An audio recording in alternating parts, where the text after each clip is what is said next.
Good afternoon, everyone. Thank you all very much for coming today. My name is Stephen Siciliano. I'm the president of the board of directors at the Traverse Area Historical Society. We have a number of visitors I see today, and so I'll just take a quick moment to share a little about our society. We are a nonprofit 501c3. Our mission is to preserve, protect, and present the history of the Grand Traverse region. Activities include programs, historical tours, archive support, scholarship support, and support of local initiatives to preserve our local history. We are an all-volunteer organization. Revenues from membership and donations are what allow us to put events on like the one today. Today's program is entitled Postcards, Little Pieces of History, Artistry, and Humanity.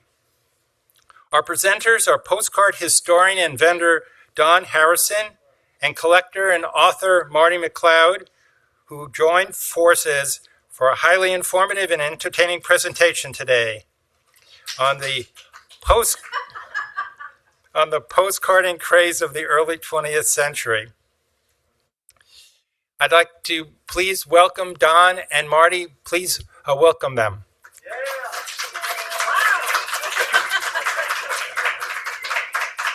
Someone must like you. Oh, in front of the mic. Okay, which is on. So thank you for coming out in this lovely weather. Our presentation kind of splits naturally into two. So Don will begin and tell you about postcards and postcard history. And then I get to jump up and tell you about how the cards that I have been collecting, how they help me learn about Traverse City history and so on.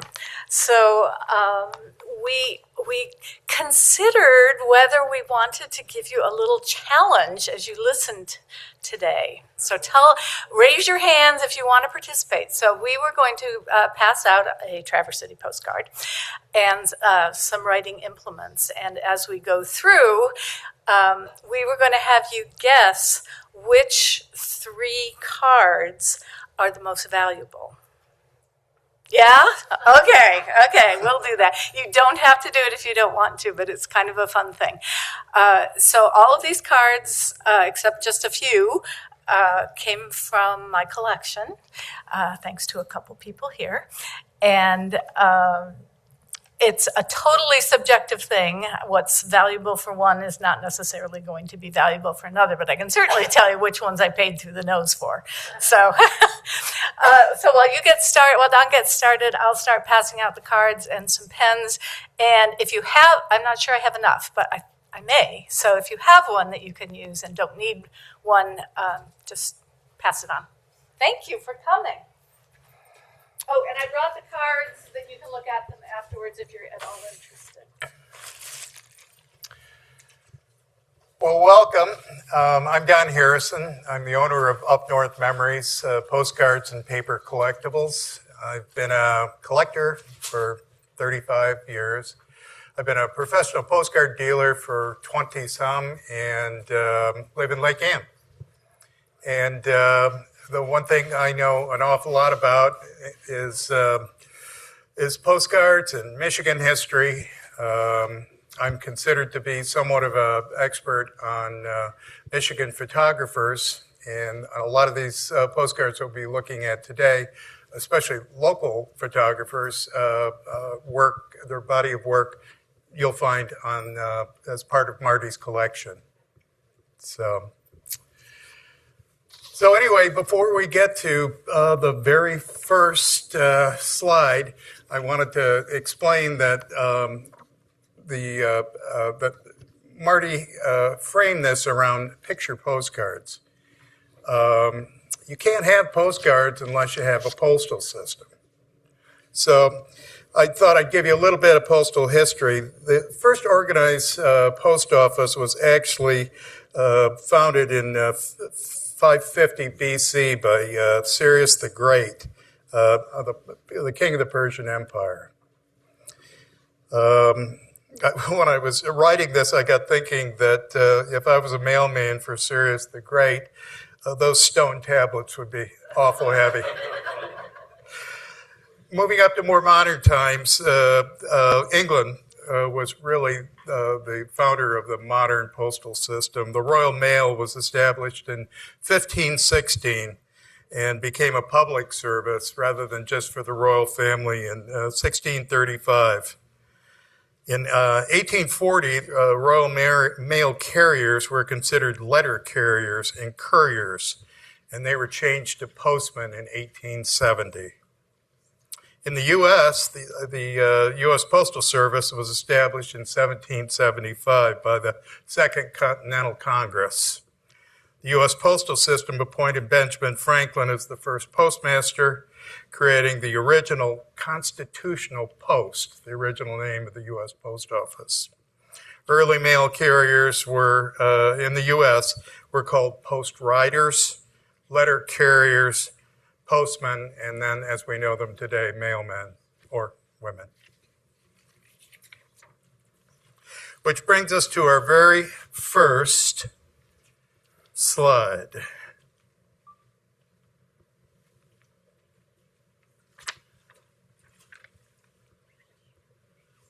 The first picture postcard. It was actually created in 1840 by an English writer, artist, and known playboy with a practical joker sense of humor. It's called the TAHS. This postcard was actually created by this gentleman as sort of a political joke on the postmaster of the Royal Post, I should say the Royal Mail Post. What you have here is you have postmasters that are all working diligently, and the gentleman who did this, Mr. Hook, figured that he would send this through. It was the first correspondence of this type in England, and he figured that if this took off, it would make these folks work a lot harder. So in 2002, this postcard sold for 31,750 English pounds. That was around $44,300 at the time. And adjusted for inflation, that postcard is worth $80,000 today.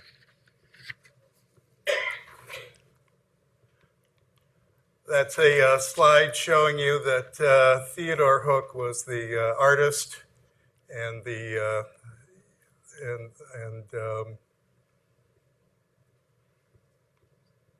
developer of the first picture postcard. So now we'll deal with several different types of postcards. The beginning of postcards in the United States were the pioneer period. These were private cards. You'll notice that they were used for correspondence purposes in this particular case. Oops, we're going the wrong way. This is a private mailing card example as well. In this particular case, this was the back of this card, but during this time period, which was 1870 to 1898, I should say, you weren't allowed to write messages on the back side of a card. So the only thing you were allowed to do on this card would be the address on this side of the card. There might be a blank side on the opposite side where correspondence could be written, or if it was actually a picture postcard, at this time they would have left a small space for some type of writing correspondence. You can see that this is what it was actually called a private mailing card, and it was authorized by Congress in 1898. Before these were actually produced by printing companies in 1893, the government was experimenting with postcard-sized correspondence, and they actually introduced a government-printed postcard at the 1893 Columbian Exposition in Chicago. Next is an example of an early period card. It would have been what am I going for? It would have been, yeah, it would have been an undivided back, but the message on this would have been on the front and the address on the back side. Here's another example with a message on the front of the card.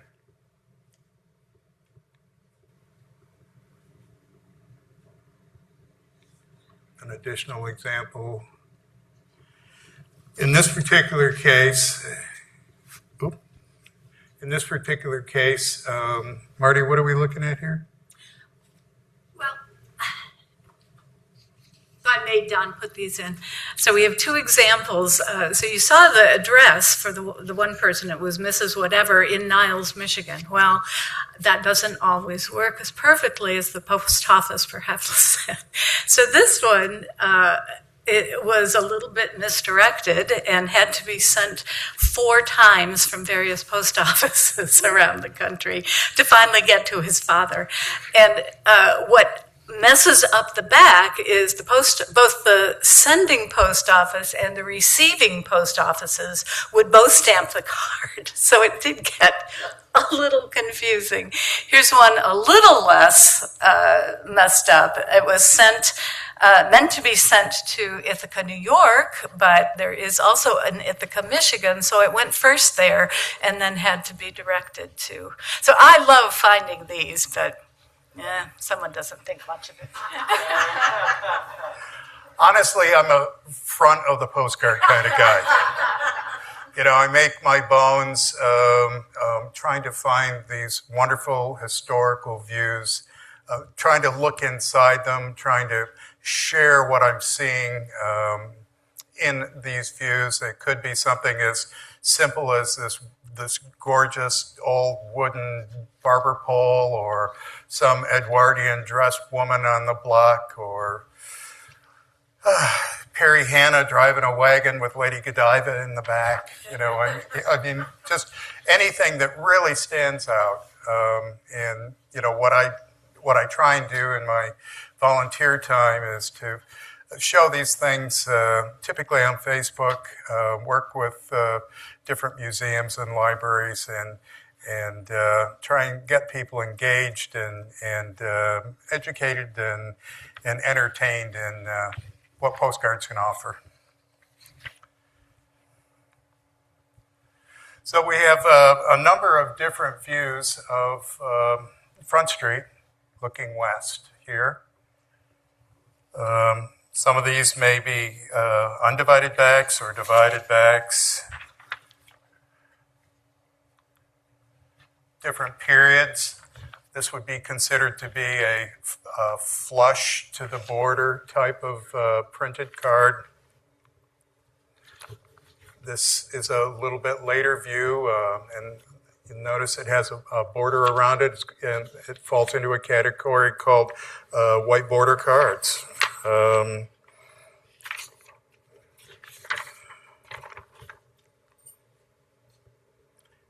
Little bit later period.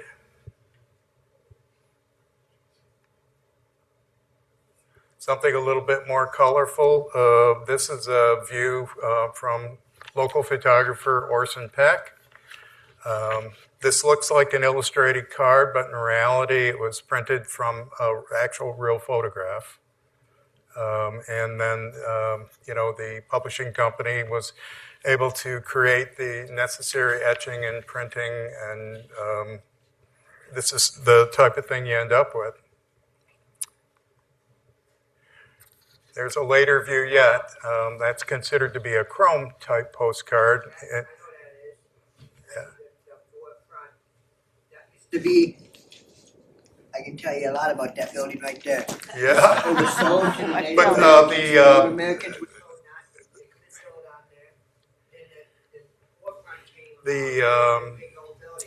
the chrome cards we're not really going to get into today. They're considered to be a more modern card, but we will be dealing with some examples of them a little later in the presentation. So just to go back, the white border card, period-wise, they were being produced in the 1915 to 1930 range. The linen cards, something similar to this, was really popular in the 1930 to 1945. The chrome cards would be 1939 to present.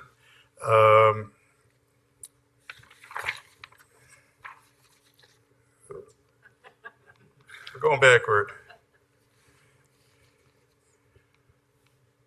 Okay. So then, there's so many different kinds of cards. There's leather and a copper sheet and wood postcards. This happened to be a style of a card that was available.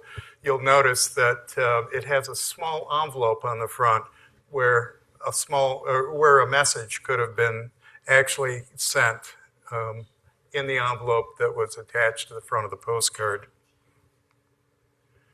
Leather postcards. They were really popular.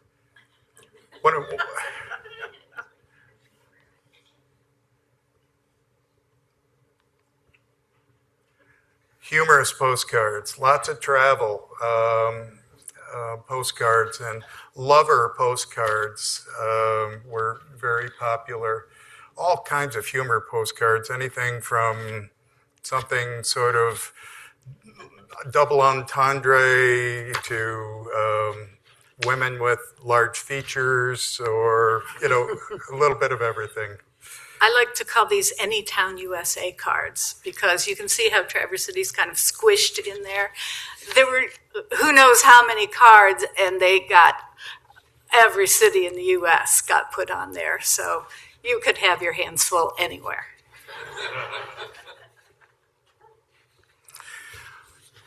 We don't have an example of a hold to the light card, but if you're a postcard collector, hold to the light cards are beautiful. The card looks just like a standard size postcard. It could be a picture of a historic building in Traverse City, but when you hold it up to the light, all the windows light up. So that's there's mechanical cards with moving parts, and donkey cards with spring tails, and a little bit of everything. Okay. I have a little bit of a problem with, because I don't have slide numbers, I don't know where we're at. Oh, well, I don't think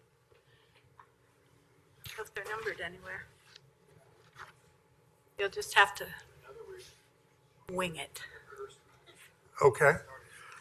Well, let's see what's next. Maybe I can figure it out. Well, So you're talking about black plate negatives and so on. yeah, well, actually, this is the beginning of real photos. Right. So, real photo postcards. That's sort of the holy grail for sophisticated postcard collectors. Unlike the printed postcards, real photo postcards are printed on photographic paper. They blow up well. You can really see into them, whereas the printed cards, when you really look deeply into them, they pixelate like the old style big screen TVs. So real photos are something that are sought after by all different types of collectors. The traditional camera wasn't available in the 1800s with film, so cameras like this were, they used glass plate negatives to create the image. Glass plate negatives were available in two different styles. One was the wet plate, which would require that the glass plate was covered with an emulsion. It would have to be immediately exposed and developed on site. So you may see photographers that... He's trying to get rid of the... the text. You may see photographers that were in wagons with tents on the back. Well, that was their mobile photographic studio. So if they were using cameras such as this, they needed to develop it immediately. So they either had to set up a tent studio wherever they were working that day, the community fair, a parade, a big family gathering. Now, studio cameras were available in all different types. Traverse City has a very large inventory of old photographic organizations in this town. Studio photography didn't depend as much on the wet glass plate. There was a development that came along later that was a dry factory prepared plate. So you'd be able to take that photograph, or you'd be able to take that glass plate, you'd be able to expose it and store it. It wouldn't have to go into a developing phase immediately.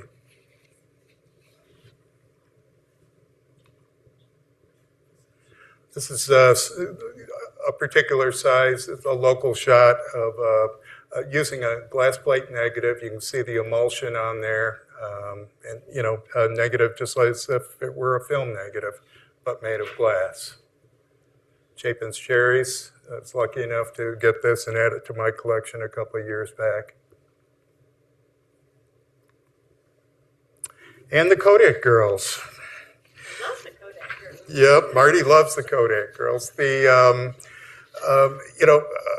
Professional photographers were primarily the ones that were taking the early photo postcards, but in 1901, Kodak developed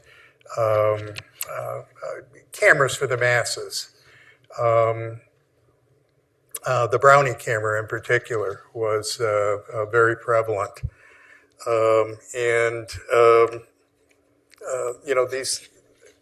These cameras were able to actually use postcard paper, and the image could be taken and it would be transferred to the photograph for a small run of postcards for families. Marty, why don't you let us know about the girls here? All right. So whenever I can find anything focusing specifically on women in these early times, I like to highlight it because we're kind of written out of the story a lot. So the Postcard Girls, this was George Eastman of Eastman Kodak, and images of the girls started appearing in all of the women's magazines really regularly in the 1920s. So they were always young and attractive and independent, and they always had their cameras like over their neck. This is what the postcard camera looked like, the Brownie 3A. You'll see another one. Well, you could see there the size of it closed and also open. This was, as Don said, these were the papers, which were the size, photographic paper. Right, the photographic paper, which were the size of a postcard. So this was not 35 millimeter film. This was 122 millimeter film. And here is a Kodak girl named Helen, who is basically developing it. You can see the size of the reel for the film, but that's theoretically all that was needed to do your own postcards. So I found this ad, and I thought it was perfect. So Eastman, by the 20s, was goodbye. By the 1920s, Eastman was trying to convince women that photography was a real hobby for them, and that very fashionable. And he wanted to impress on women, especially with ads such as this, that not only was it fashionable, but it was a woman's responsibility to capture every moment of her family life on film. So I think that's all I needed to say. Okay. Now, I was talking about the Brownie camera. The first 20 years of the 20th century, when Kodak was making these Brownie cameras, when they introduced it in 1900, they were selling Brownie cameras for $1. Basically, it was a cardboard box with lenses, and it'd be able to hold film and manually crank it forward. These were not postcard cameras, but this is what brought photography to the masses. But stop and think about it. $1 was, that was something in 1900. But Kodak wasn't really as interested in selling cameras as he was in selling film.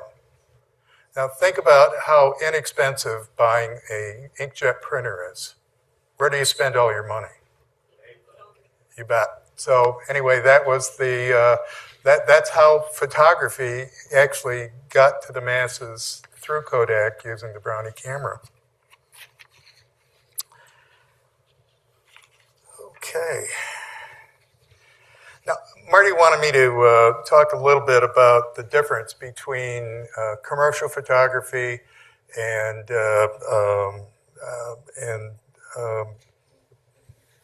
studio photography. Images like this would be something that collectors today would be sought after, but this would have been taken by, well, I know who it was taken by. It was taken by Century Photo of Traverse City. And they were a commercial photographic organization versus like an independent operator who may have taken studio shots with inside backgrounds and that type of thing. This is, well, actually, that was the Milliken building. This is an interior of the Milliken building. I think this is just a wonderful, it's a fall opening interior shot. Something like this would have been done probably by a successful commercial photographer, but it would have been done for something more special. We're zooming in here. Oh, the image got too big. There we go.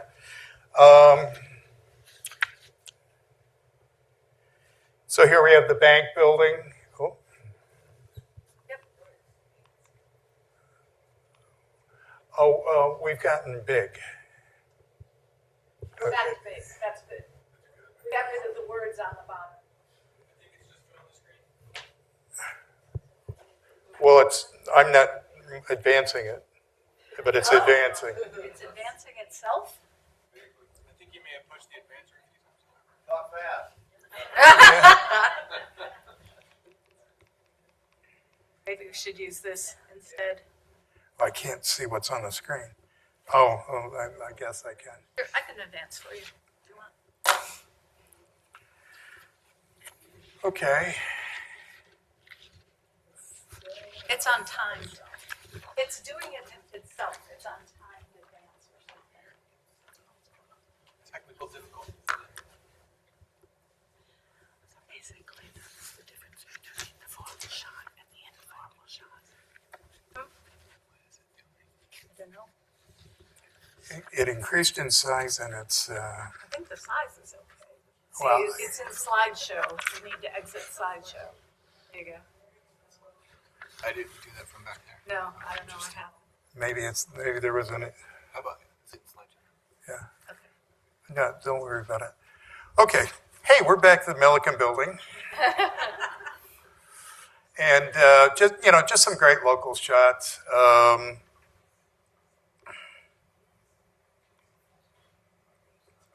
Like the showing. So this is Good. Thanks. this is the bank building. Here's another example of a great interior view. Central High School, and some type of production at Central High Hey, School. it's the senior play, man. The senior play. She stoops to conquer. Yeah, I've got an absolutely wonderful view of from the old Mission Peninsula of a period type event like this from the late 1800s. Okay, the grist mill. And something later. So, Yeah. Yeah. Smell weed. yep, so was, yeah. So you can see where those raceways are there. And then later, when a certain portion of the building after demolition was still in place. Congregational church and a group. This is the young ladies group on the Tuesday before Thanksgiving that invited the young men's group for a gathering, and they're all dressed up colonial, except perhaps those two boys down at the bottom in red face, which you wouldn't be seeing in a current photograph today. So there's a cute message on the back of this. The young girl who sent it was very excited about this evening. And it's in the basement of the church, the Congregational Church. So what you're seeing basically are the formal commercial photographer versus what, with the newer cameras, people themselves could do by comparison. Back to the Congregational Church, there was a question. Oh, are you Yeah, sorry. working There. against each other? Where is that now? The building is still. The building's still there. It's on Washington Street, and it's now part of the Judicial Center. There was a question. Yeah. So that and the Presbyterian Church were conjoined across Park Street and are now the Judicial Center. Yep. Okay. Sorry. Okay. This is a photo by Nellie. Well, just showing what can be done in the hands of a total amateur. And a woman. Yes. So now that's not a commentary on women, but most photographers were men. But there were some very talented Michigan photographers that were women.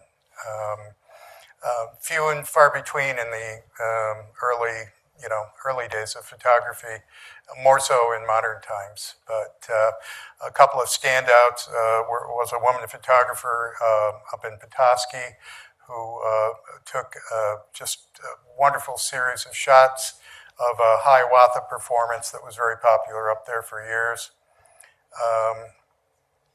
Another in Manistee, Jenny Smith. She was had a very prolific body of work down in Manistee County. Yes, ma'am. Do you have any dates? It doesn't have to be exact for any of these pictures. Sure. Well, Later. I'll land on that. Okay. So this is another photograph by Nellie.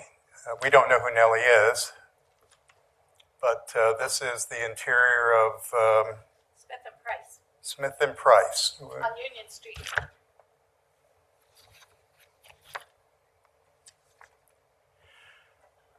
Oh, do we have that? Okay. This will give you an idea of some of the dates of photographers' bodies of work. You know, some of the popular postcard photographers would have been Oscar Shugart. He primarily lived in the Shugart family lived in Leelanau County. We've got Charles Herbert. There were actually 3 generations of Herberts that were photographers. If I had to rate them, I'd say the old man, Mr. Herbert I, was the most prolific. He had the best eye. He treated the subject matter seriously and produced some really wonderful postcards. His son took over, and that was more of a travel and tourism kind of era of real photographic work. And then there was one additional Herbert family member that sort of ran like a garage shop operation and sort of reprinted a lot of the other family cards. Another Frank Wright was a very accomplished photographer. Took an awful lot of stuff with Great Lakes maritime boats and car ferries and some really great photographic shots. And then, of course, Century Photo. They were very prolific. So a card like this is a card that looks to be an illustration because it is. This is from the Upper Peninsula looking all the way down the state to Chicago. Now, the reason that this card is up here is when man took flight, the visuals took on a whole different reality. You know, we live on flat Earth here, and you know, if you took an aerial shot, that was from the railroad depot water tower or a church tower. But you know, with the advancement in photography and the advancement in aerial planes, which is what they called them at the time, you were able to get a whole different perspective. And cards like this were very popular. There's a whole series that runs all the way from Lake Superior all the way down to the Ohio and Indiana state line. This is Orson Peck. And Orson lived on Washington Street. The library was lucky enough last summer, or summer before, one of the two, to get a huge collection of Traverse City postcards, thousands of them, from George Beckett, a friend of mine who lives in Florida. And George actually got into postcards. George was from the old Mission Peninsula, as people are. But he actually got into postcards because he ended up buying a house on Washington Street. And urban legend is that he was single when they bought the house, and then they had children, and the house had a Michigan basement, and they needed some extra space. And George went down, and he was trying to renovate the basement, and while in the basement, he found a false wall, and behind that wall were thousands and thousands and thousands of Peck postcards because it was Orson Peck's house. So, anyway, George's a great guy. What's the address, out of curiosity? 841 or 51? Yeah, I can get that for you, Beth. East of Waterloo Street in Washington, north side of the street, second house. Okay. We'll go over there after the presentation. It has a green metal roof right in that. Does it? Okay. Well, Mr. Peck, he's very much appreciated. He was talented, but he also had a great sense of humor.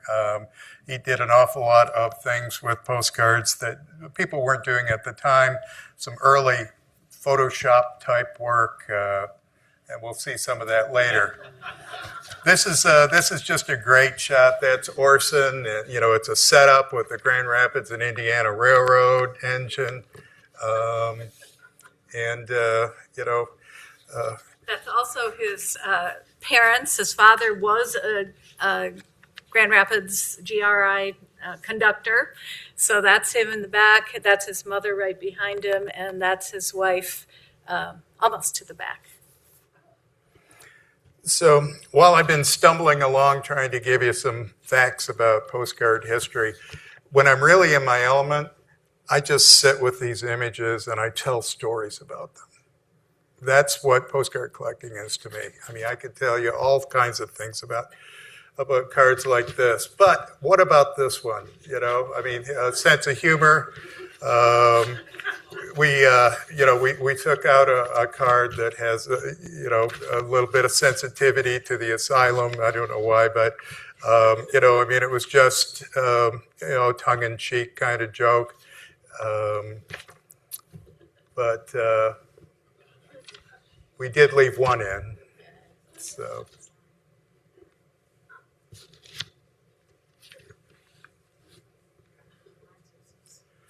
Okay, so this is another Peck. Here's the original version, and here is when we used to have our streetcar. Or not. Or not. So that's just a real popular card. There's several versions of that card showing that. I actually am lucky enough to have a Grand Traverse County plat map book, and it belonged to Perry Hanna. And this view of the street in the plat actually has a hand-drawn rail down the street. I'd love to show it to somebody sometime.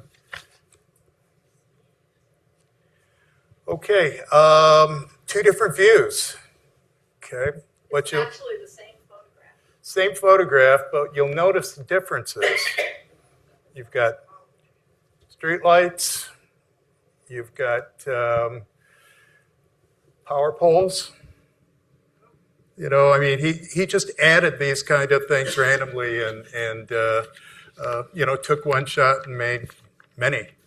Do you know which one is real? Well, this would have been the original. Bottom one's the original. Is it? Yep. Well, Much earlier, too. Much earlier. maybe.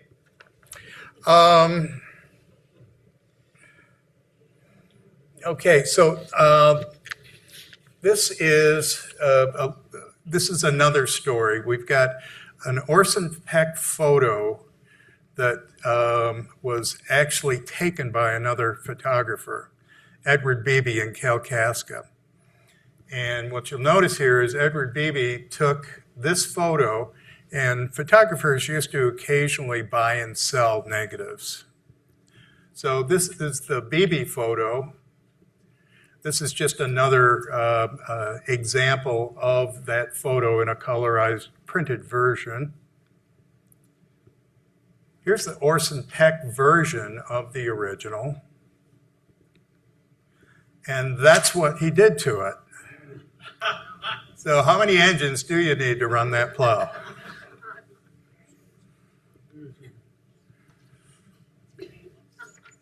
Again, the Peck sense of humor is something that's very well documented. So as you can see, it's down crossing the Vorderen River near the old Wickton Club.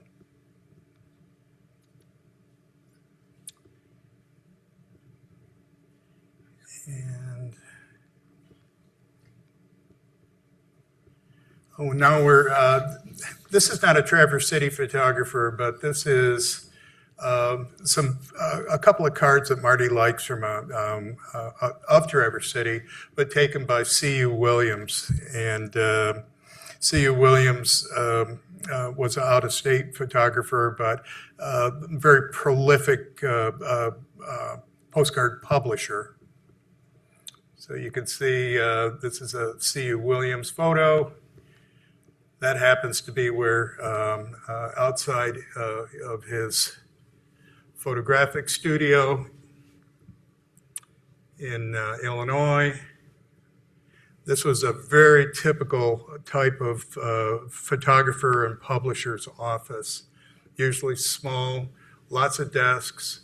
You can see a variety of different photographs on the wall, and that's a sign of the era. And these are just, that's a C.U. Williams version of a similar shot, just with a different production value.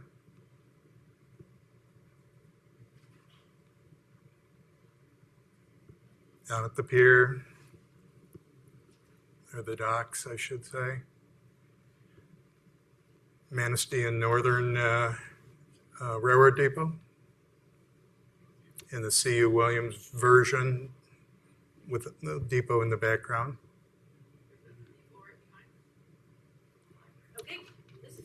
Yeah. So I'm going to trade this off to Marty. So you could probably tell from that I'm a fan of C.U. Williams. I like Horse and Peck too, but I like C.U. Williams.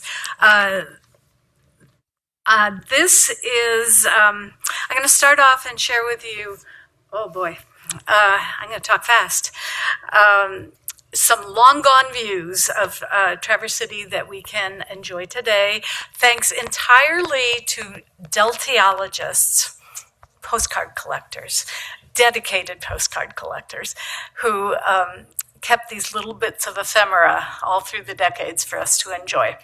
So this is a wonderful Orson Peck photo from 1913 of a State League baseball game being played way outside of town at the time, but what we now know as the Civic Center. This was when it was still the fairgrounds and with its wonderful, wonderful grandstand. Just 2 years later, all those horses and buggies have been replaced by the newfangled automobile, which, if you look at the pavilion in the center, appear to have been added a little hastily to the farm implements pavilion for show. So this is 1915.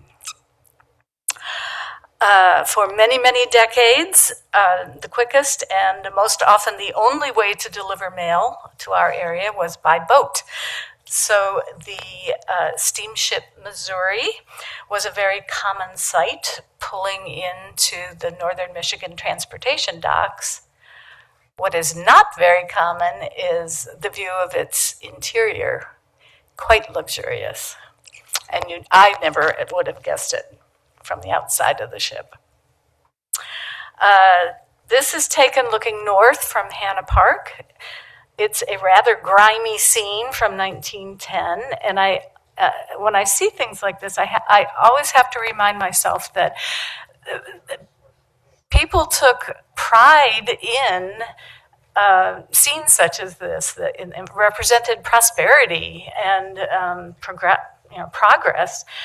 So what you can see just left of center is the Straub Brothers and Amiotti Candy Company on Front Street. And spewing smoke from the right is the Traverse City Gas Company, which is now the Candle Factory on what was Bay Street at the time, but is now obviously Grandview Parkway. And several other industrial ventures of the time now long gone.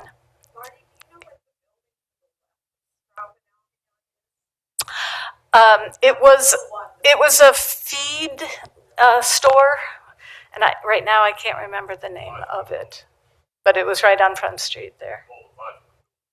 The what? The Fochman Building. Oh, that's the Fochman Building?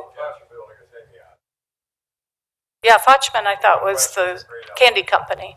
I think that's a grain company there. Yep, that's right at, the bridge is over Wadsworth Street there. Yep. Here is another long vista taken from Hannah Park, this time looking west to the hills beyond Slabtown. You can notice big piles of logs there that were removed from the rail cars, because the tracks followed the river around the bend there. At the upper right, the large building that you can see was the Immaculate Conception Church and School. And so that's on Division. And then behind that, just to its left, if you look carefully, you can see the cupola of Slabtown's primary school, which was on Elmwood Street. So you don't get vistas like this in town today. This one just freaked me out the first time I saw it. This was taken basically from where the fish weir is now. And this is looking south over the Front Street Bridge to 6th Street, because that's the Perry Hanna Mansion at the far left, and then the rear view of the Carnegie Library, and peeking over that is the cupola of the second version of Central High School. I tried to recreate this. I took this card downtown with me, and you just can't. You can't make this happen today. There are too many modern buildings. This view and the next are of obviously the Boardman River, taken at Cass Street. Thanks to Don, you might recognize this. The writing is quite distinctive. You might recognize this as a C.U. Williams card. But look how broad and swift that the Boardman was at the time. Look at the massive bridge that was there. The large building near the center, that's the grist mill again. And that is Old Town off to the left. So compare that to this, which is what the Cass Street Bridge looks like today. The banks on both sides have been totally infilled. It's a very slow, placid river these days. So this was taken sometime, I'm not sure when, after the American Legion Bridge was built in 1931. So look how that river changed in just over 30 years. It sure was. This shot, this is taken just a block from my home. This is 11th Street, looking east. The extreme right, you can see a hitching post, which still stands, by the way. But there are 2 trees in the street, and they do not exist anymore. Apparently, it was pretty common in the very early days to, if the trees didn't impede the traffic flow, they were just left in the street. Until they were paved, obviously. I've never seen a postcard of it, but I've certainly seen a photograph of 2 very large trees that were in the intersection of Front and Union Street for years and years before they were finally taken down. This is the intersection of M22 going off to the right and M72 heading left. It is highlighting the first medical hospital that was built in Traverse City, and it's there at the center, and it stood halfway up the hill right behind where Tom's West Bay is now. It burned to the ground in 1915 and was not replaced by Munson Hospital, the first iteration, for a full decade, 1925. There exists just one, to my knowledge, and it's a pretty not lovely black and white photo of Beth El Synagogue. that the library has in its local history photo collection. But here it's actually captured incidentally at the very far right, past what was the original jail in Traverse City, and it was also the sheriff's residence. So it was torn down about 50 years ago, and I think 1972? Earlier? 60s? 60s, okay. Anyway, so to my knowledge, that's only the second photograph of the synagogue. And these next few photographs show buildings that, to my knowledge, these are the only photographs exist in these postcards. It took C.U. Williams, an out-of-town photographer, to recognize the importance of taking a photograph of where Anne and Perry Hanna had lived for 40 years in Slabtown down on Bay Street. So there's one other photograph of it where it's kind of off in the distance in the upper right, incidental to what was being photographed, but this is the only photograph of the Hanna house before they built on 6th Street. Yes? Is it still standing? That's a very interesting question. So houses and businesses, buildings were moved all over Traverse City in the early days. And I believe, so after the Hannas moved out, who's the juice guy? Morgan and his wife moved into this house and lived there for I don't know how many years. I believe that at least one wing of this house was moved to the corner of 7th and Pine, right across the corner from the school. I did get to go in. Peg and I were looking at it one day. We were standing across the street going, And the woman who owned it came home and said, "May I help you?" I said, sure. And so we explained. And so she invited us in. And the interior of the house is much, much, much older than the exterior looks. So I can't swear to it, obviously, but I believe that house on that corner is the old Hanna house that was moved. The Swedish Lutheran Church welcomed parishioners for decades on Webster Street. The house still exists. It was made over into a private home after several decades, and it's perfectly recognizable, but I believe this is the only photograph of it as the church. On Webster. Mm-hmm. I think it's Webster, but maybe Washington. I think it's Webster. Anyway, so let's see where. So this was the deer park that existed in Hanna Park. It was a very popular attraction in the 19-teens, and then here's what Orson Peck and his DEA park did with it.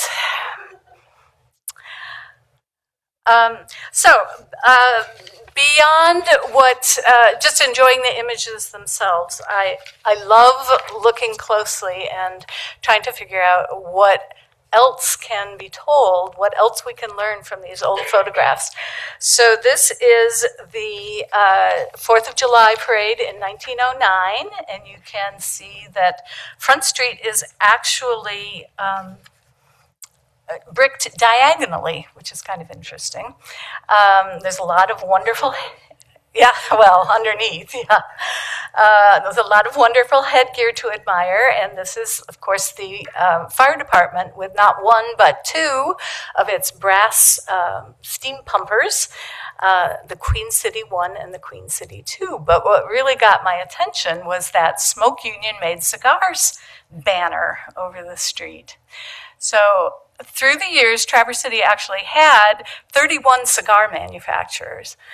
And but hardly any of them were substantial enough to employ union workers. Most of them were in the homes of the owners, and they employed girls and young women in mind-numbingly tedious labor, rolling the cigars.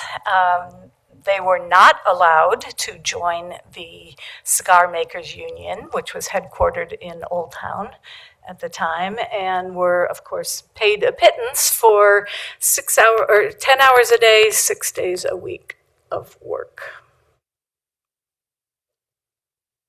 This photograph is of Cass Street looking south.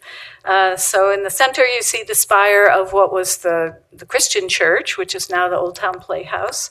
And in the center, beyond the tall spire of the old St. Francis Church. But what's really interesting is this odd little building on the left. That was a hose house. And these were built early on all over town. In fact, there was one about a block and a half away on Union Street. And this particular one held 600 feet of fire hose, which, if there was a fire nearby, could be added to the hose that the Queen City carried and extend the reach of the firemen. So after they didn't need the hose houses any longer, this became the polling place for Old Town and was eventually, obviously, deconstructed. These two very similar shots are of a Queen City pumper on that original old Cass Street Bridge, and they are filling up a Queen City pumper through an access hole in the bridge.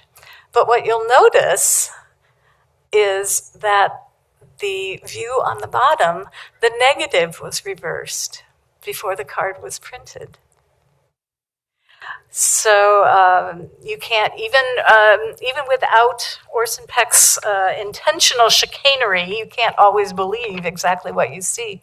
On the bottom shot, what's cool is that the photographer captured a Père Marquette train that was pulling out of the station, really going this way toward me, as it left the Union Street station. There are dozens and dozens of views of the old post office on State and Cass Street, but I really like this one for that power pole in the middle. So if you look at the pole, ignore the building, look at the pole, and you can see examples of the very first street signs in Traverse City. The white one.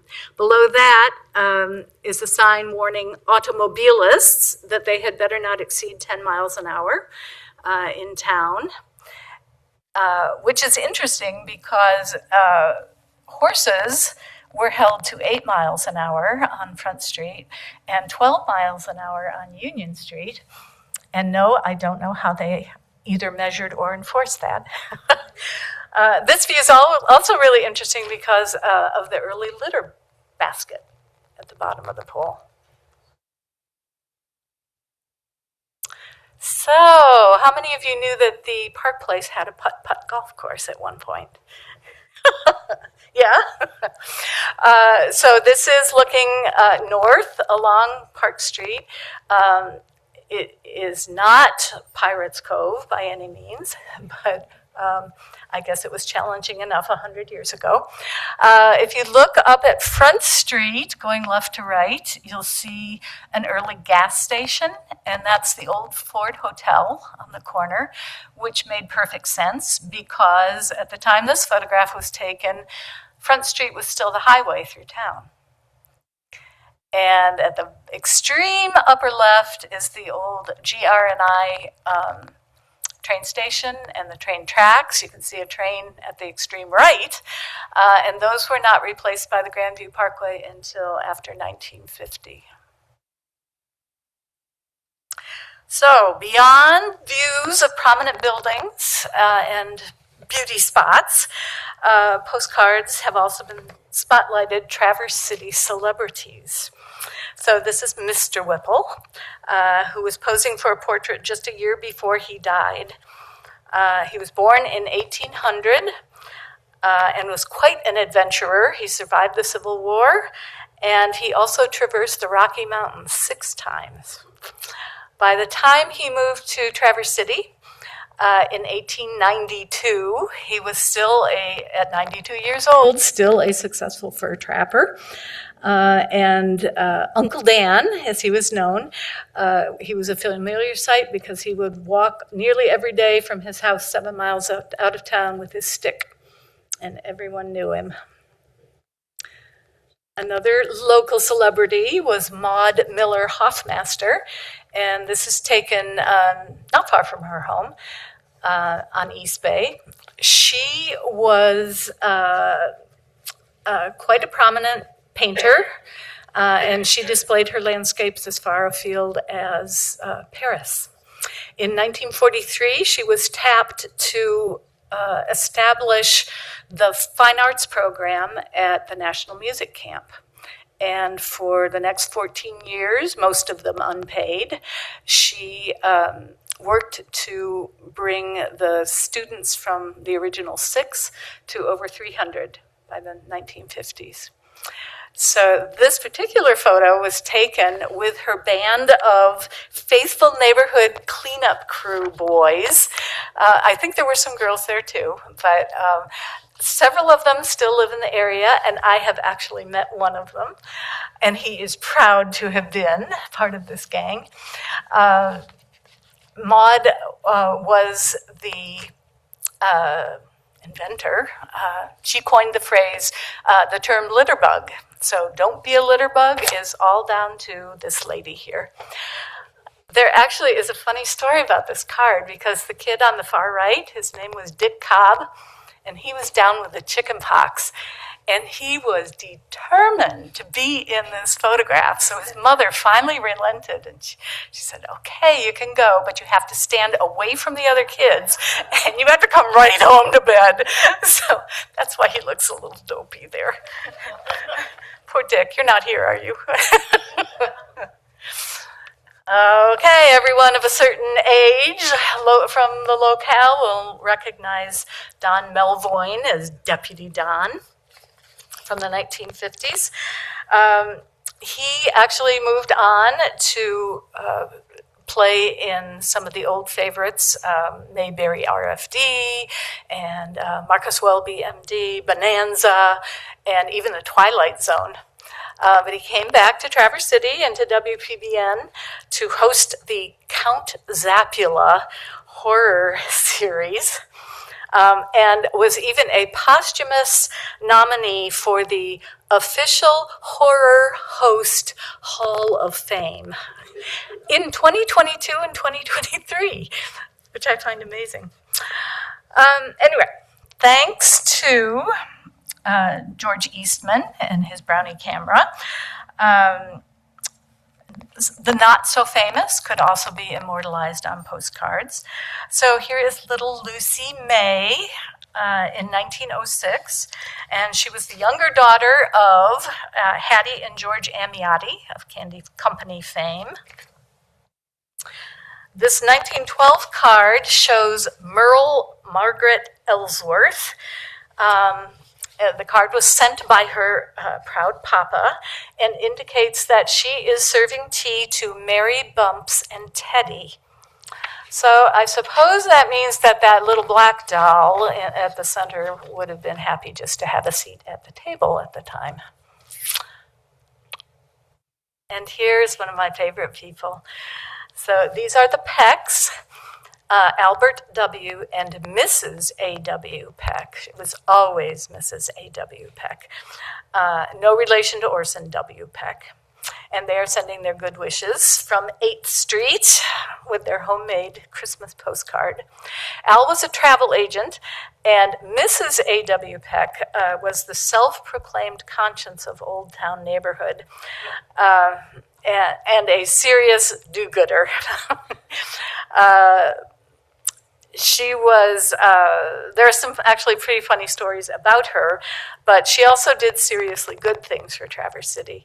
And she was named the Chamber of Commerce Outstanding Citizen in 1934 and was the first woman to be so honored. So the Kodak 3A also made it a snap for ordinary folks. I have to tell you about that because Don forgot. The word snapshot actually comes from an old hunting term where you take a snapshot, a quick shot at something moving fast. So that it was made over as a photography term early on. So this is a shot of the W.E. Williams lumber mill in Old Town. So on the left, that is the original 8th Street Bridge going over to Boardman neighborhood. But the mill burned to the ground in 1907. And this postcard was sent by one of the firefighters to his sister in Northport. And it reads, TC, April 7, 07. How do you like our work? Guess we went 8 a.m., 16 hours is all. The cross is me. I don't know if you can see. That's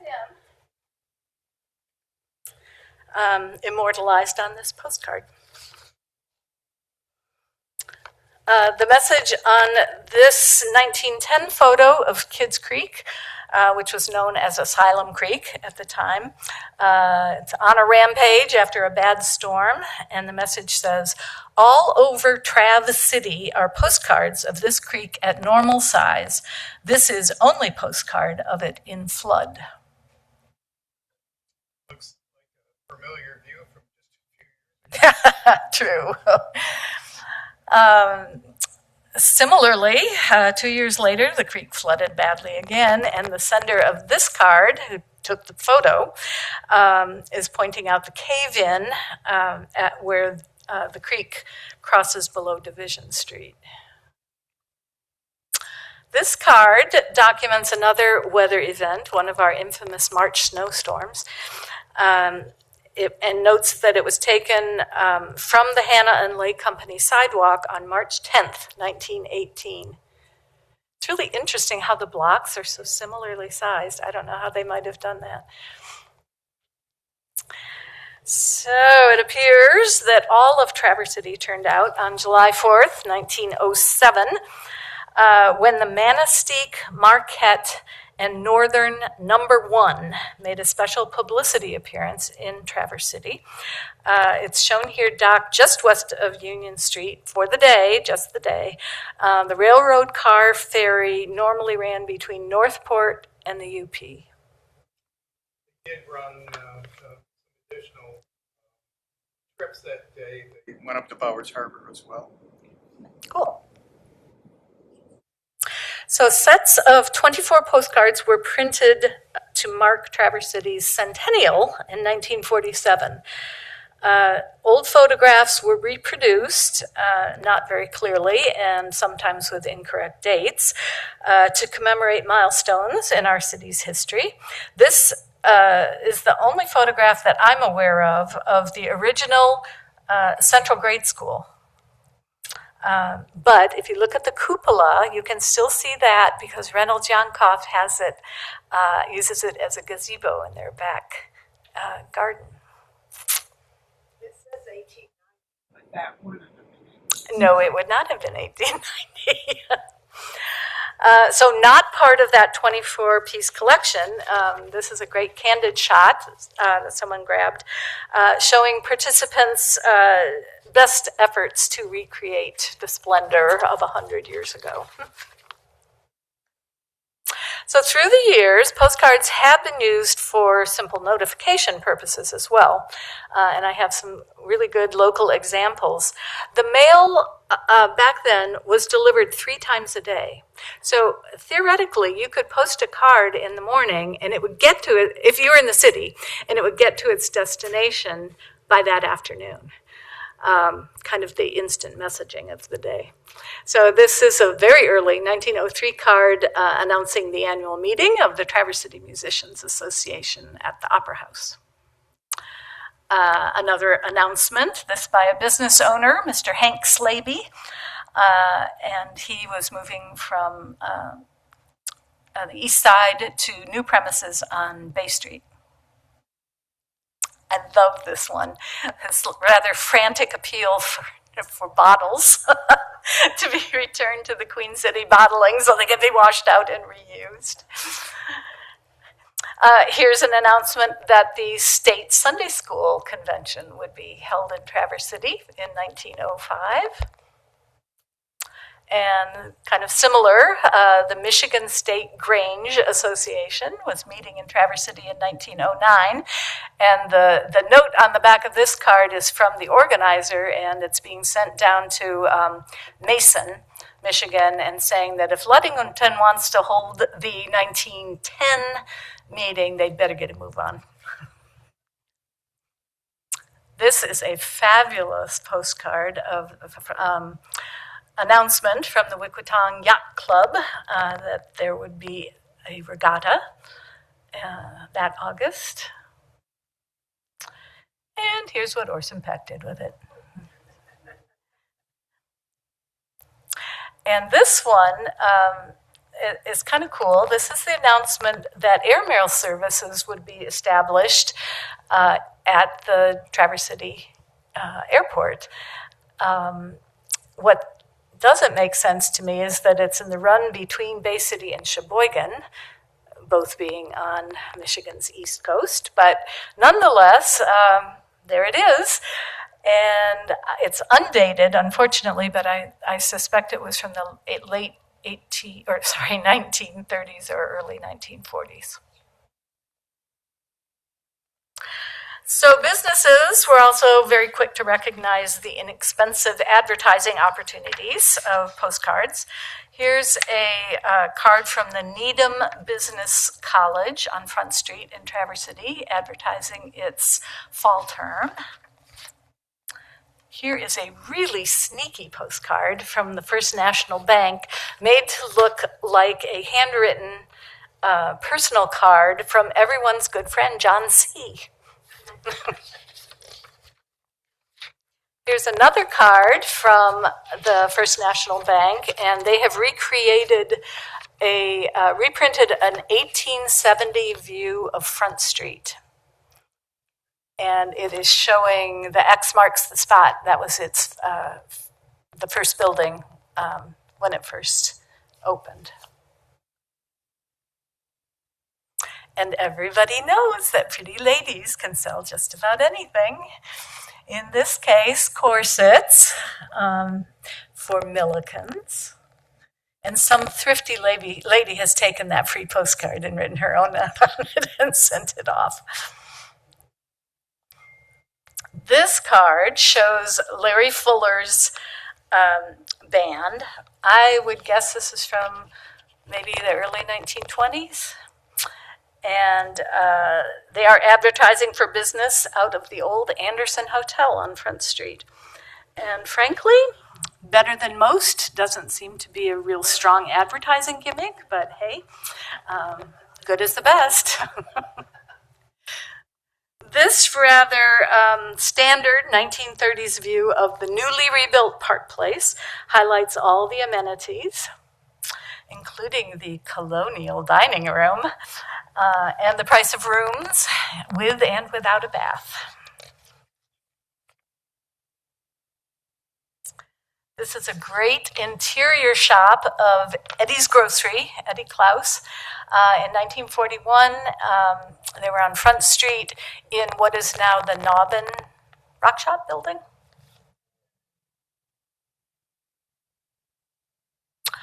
And this this location is now Liana's downtown on Front Street, but at the time it was Pete's Wigwam. Pete Batsakis, if you know that name. He had several eateries in Traverse City, and it was Pete's Wigwam in the late 1930s.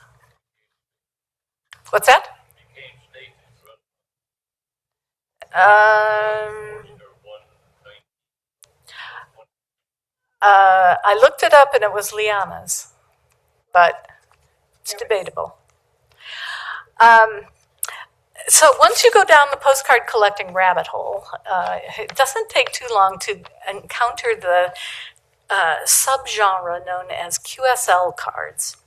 So ham operators had these cards printed up for themselves to exchange with fellow operators across the globe.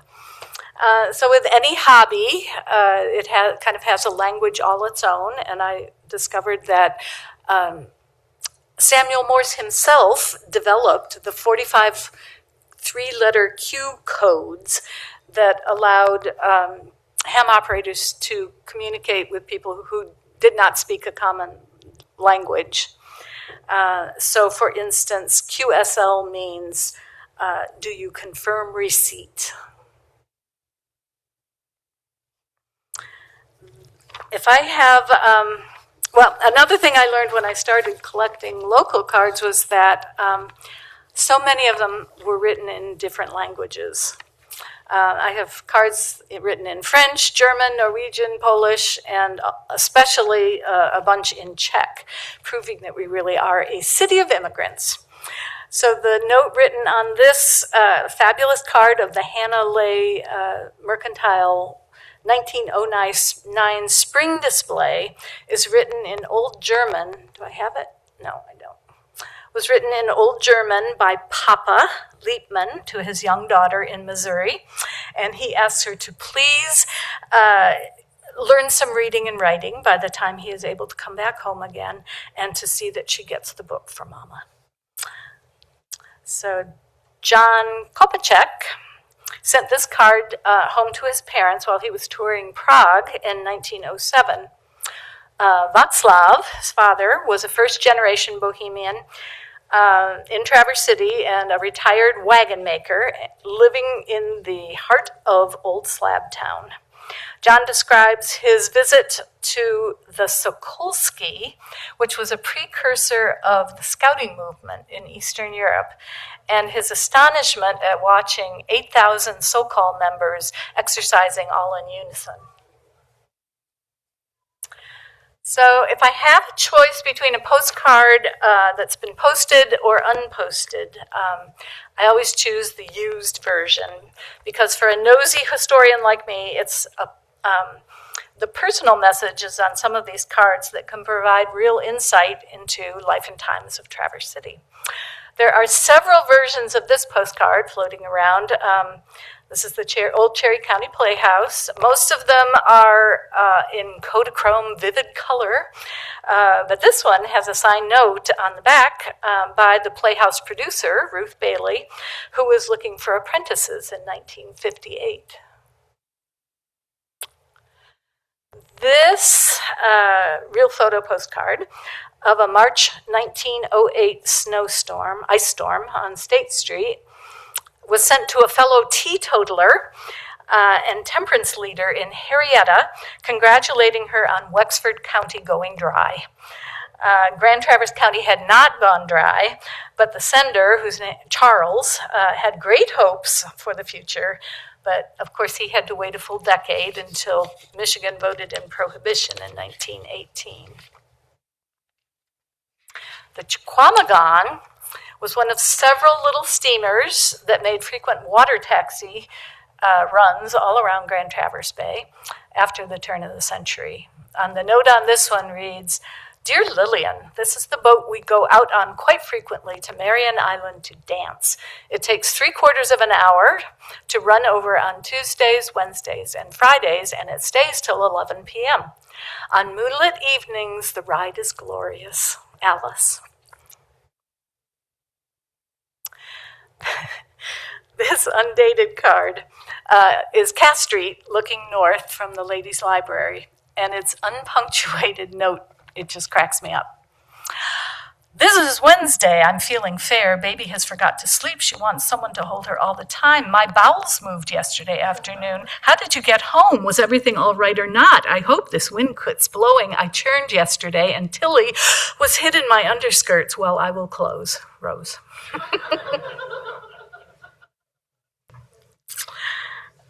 Let's see. Oh, Simon Witham used this 1910 postcard of a wreck on the rail line between Traverse City and Northport to share his rather dismal news from the 900 block of Cass Street.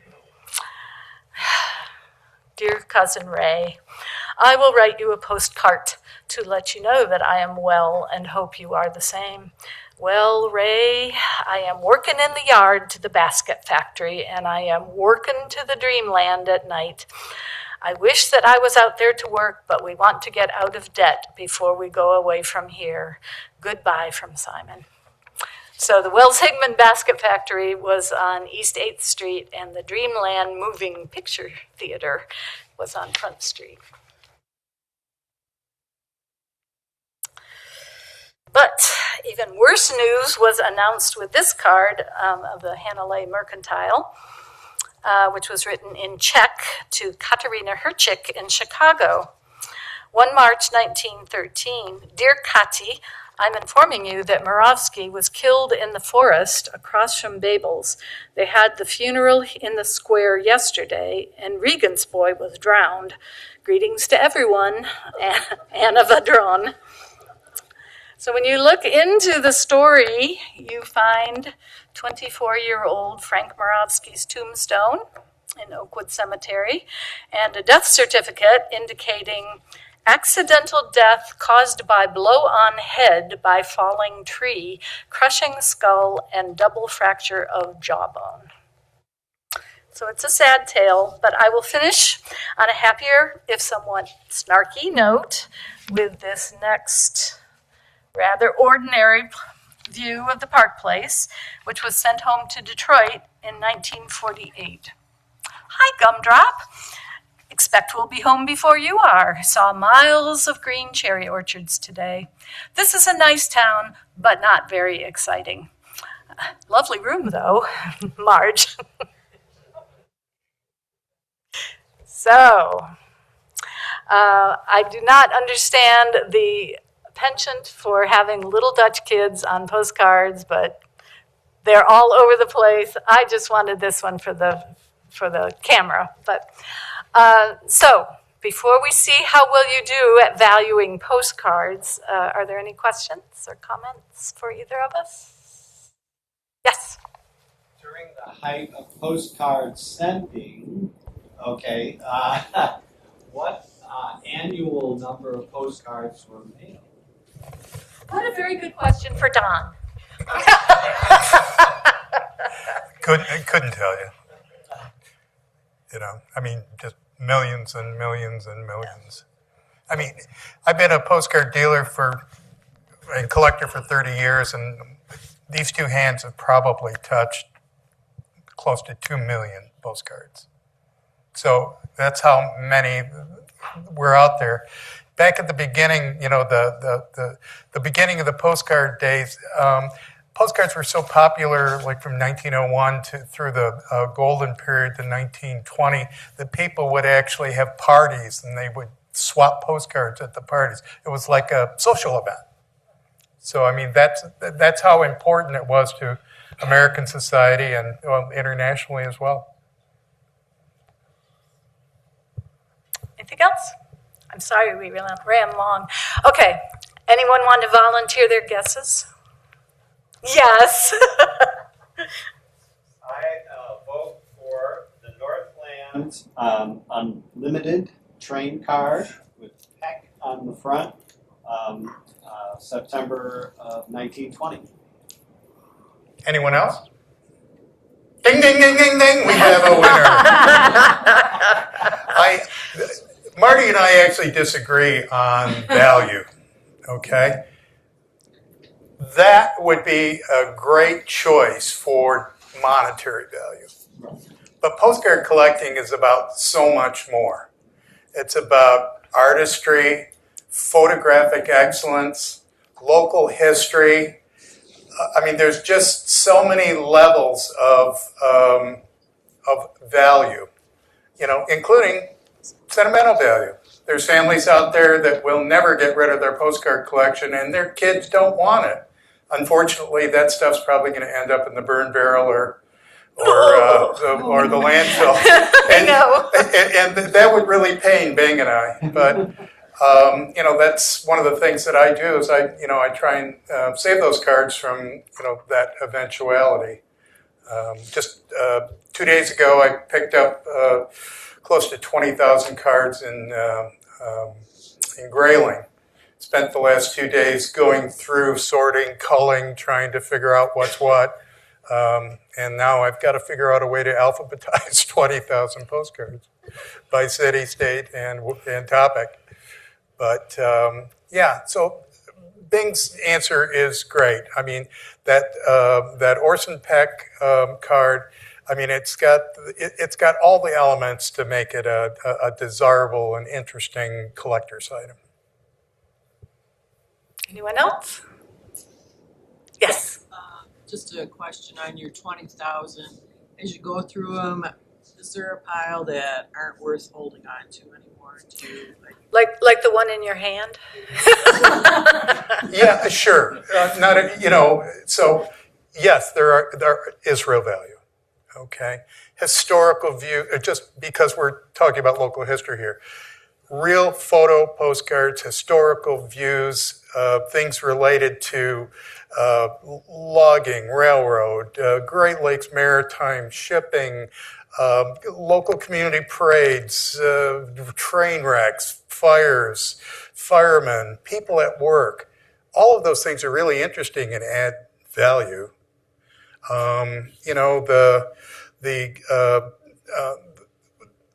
The renting of the cottage out on Glen Lake, and it's a view of Glen Lake with a tree hanging over the beach. Okay, might be a really interesting, fun correspondence. Having a great time. Fishing isn't very good. Is pretty typical. But those cards. That was something that somebody put together and put in the mail to communicate with people, whether it was family, a friend, people at work. So it was, it actually had some kind of value. It's really not worth anything now. You can buy postcards at postcard shows for a dime, a quarter, $1. But a card like the one that Big hooked onto, that could have gone to a collector for $100 or $125. The biggest sale I ever had for a single postcard, a real photo postcard, went to a crazy Canadian hockey collector. It was like $465. Wow. And it was a great card. It was back in the copper mining days when Calumet, Michigan was actually called Red Jacket, and it was the first hockey team in Calumet. I mean, there isn't a Canadian hockey collector that could resist. I think there was like 45 bids on it at auction, but that is the exception. Nowadays, you're lucky to get a bid or two. So anyway, didn't mean to take up so much time. So the card that I paid the most for personally was the one announcing the Wikwitong Yacht Club's regatta. So, I can't tell you. Over 100. Over 100. Stuart, did you hear that? So I did put all of the cards that we used in today's presentation, or all the ones that were mine, in this book. If you're interested in taking a look, I'll leave it up here. Thank you so much.